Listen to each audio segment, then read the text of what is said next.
Since the beginning, facial hair has been common in society. As the world changes, facial hair has been a continuing element common in many cultures. This video explores the change in our society as to why college students choose to grow facial hair. According to the Columbia Electronic Encyclopedia, a beard is hair on the lower portion of the face. Facial hair has been around since mankind itself. As time progresses, facial hair becomes a style. In ancient Egypt, for example, the beard was regarded as a sign of dignity and wisdom. The older ideas of facial hair revealed to us that the beard was a sign of wisdom that eventually shifted to a more religious significance in some cultures. This, then, is the mark of man, the beard. It is therefore unholy to desecrate the symbol of manhood, hairiness. Clearly, the idea of growing facial hair has received a couple of ideas relating to philosophy and religion. Shaving has been occurring since Alexander the Great, who actually ordered his soldiers to practice shaving. The Hindu people of classical India have also practiced the idea of shaving, and meanwhile the spread of Christianity discouraged facial hair. Over time, beards of all sizes and shapes have appeared and disappeared within fashion. Whether or not one chose to grow a large beard or a mustache soon became dependent on the times and social status. For example, the guardsman mustache of the 18th and the early 19th century was a sign of an army man. And after 1830, the beard became an emblem of the French radicals.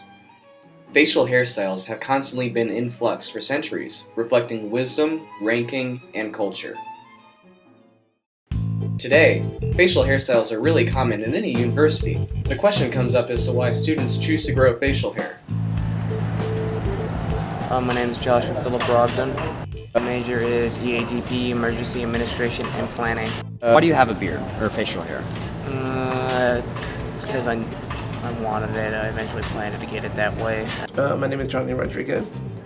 Right now, it's a theater major. I'm a theater major. Well, the reason that I don't shave is because... the reason that I have a beard is because I don't feel like shaving. According to an interview with stylist Mike Spencer from a New York Times article, lots of men grow beards because it makes life easier. What style would you say you have? A 1970s mustache. Charles Bronson in the 70s had a mustache. I look up to Abraham Lincoln because he had one of the awesomest beards ever in existence. It becomes clear that many people are inspired to grow facial hair because of public figures. Facial hair also becomes noticeable in films. Actors playing the roles of memorable characters may promote the idea of facial hair growth, as they tend to play wise men or characters we can look up to.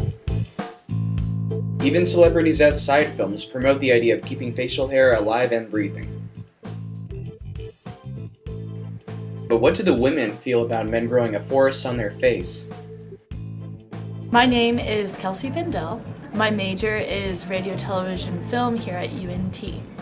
I think society views beards normally as unclean and kind of scruffy-like, but I don't think that. I think it's slightly attractive. According to an article from the Daily of the University of Washington, we grow facial hair because the chicks dig it. So you find beards attractive? Yes. Scruffy beards. Like the scruffiness. Not the full-on mustache or anything, but scruffy.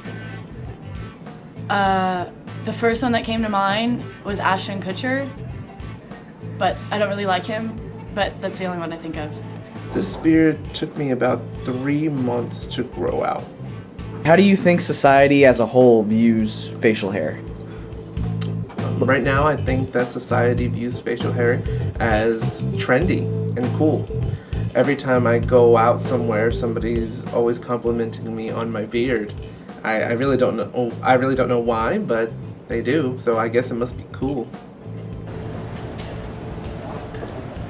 They're well kept. I think they view it as fine. Excellent. The ideas presented from these valuable team players helps to narrow the thoughts as to why men grow beards. From laziness, to the media, to getting girls, to just for the fun of it, facial hair in the student population is growing.